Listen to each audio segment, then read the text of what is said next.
first off, why did you all decide to do a demonstration? It was really, we decided to do our demonstration for public knowledge, to let people know how hot a vehicle can get sitting in the direct sun compared to the outside temperature. And so with the demonstration, walk me through each update that you guys did and the findings.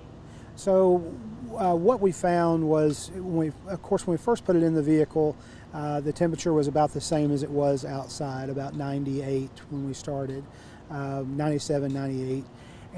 But as the day went on, the temperature rose to, I think, a maximum of 102 degrees outside, and it was 170 degrees inside.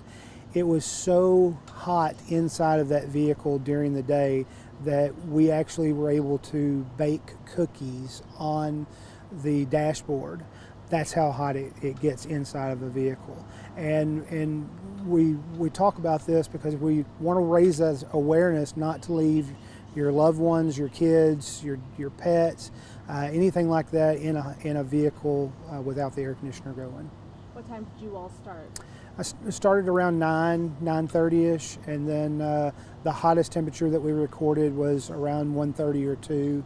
And then the vehicle was parked where after that it was going into the shade, and of course the temperature started going down as the vehicle went into the shade. Was it right outside here? We actually had it right outside our front doors, right behind me. That was the closest location to for an outlet. I needed an outlet for it, so. Okay. And did you guys eat the cookies? We did. Oh, yes. wow. That is crazy. The fact that it got 170 degrees. 170 degrees. Wow. And so, yeah, you were saying that you weren't able to find or specify the exact amount of reports you all received, but would you say that you have seen an increase in these kinds of incidents? I would say that we have seen an increase in the calls for service for these type of incidents. Due to, because summertime, it's hot. Summertime, it's hot. People are getting out, going to shopping centers and that kind of activities, and it's just getting warmer out there. Yeah, that kind of sparked a thought in my head. Usually, is it seen kind of like when people are out and about, doing errands or at stores rather than when they're at home? Correct. When they're, they go out and they don't want to take the kids in, or they have their pet with them, and they don't want to take them inside, and they think that they'll just be gone for a few minutes.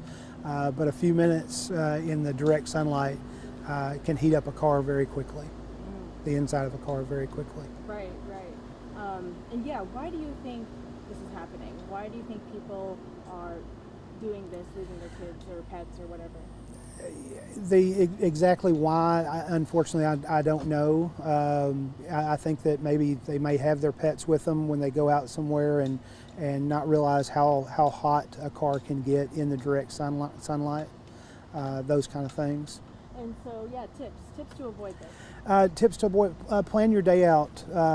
Don't take your pet with you if you decide to go somewhere, and don't leave them in the car. Always check your back seat. Even if you know you don't have your kids with you, always check your back seat. Check that car seat before you get out of it, or whenever you're getting out of the vehicle. If you do it every time, regardless if you think you have your kids or you don't think you have your kids, you'll develop a pattern as you're getting out of the vehicle to always check that back seat and make sure that your kids aren't there, or your animals aren't there. Would you recommend, let's say you are in a situation like that where you're just going to stop by at a place real quick and you leave your whoever inside the car to leave the air conditioning on? Or? No, my suggestion is to turn the vehicle off and take them inside with you. There again, if you leave the vehicle running, you could have a chance on now becoming a victim of a car burglary, and then that might unfortunately turn into a kidnapping because we've left the vehicle running. So my advice, even if it's just for even if it's just a minute, stop. Let's get the kids out, get the pets out. A lot more places are a lot more pet friendly, but let's go ahead and get them out and take them inside with us.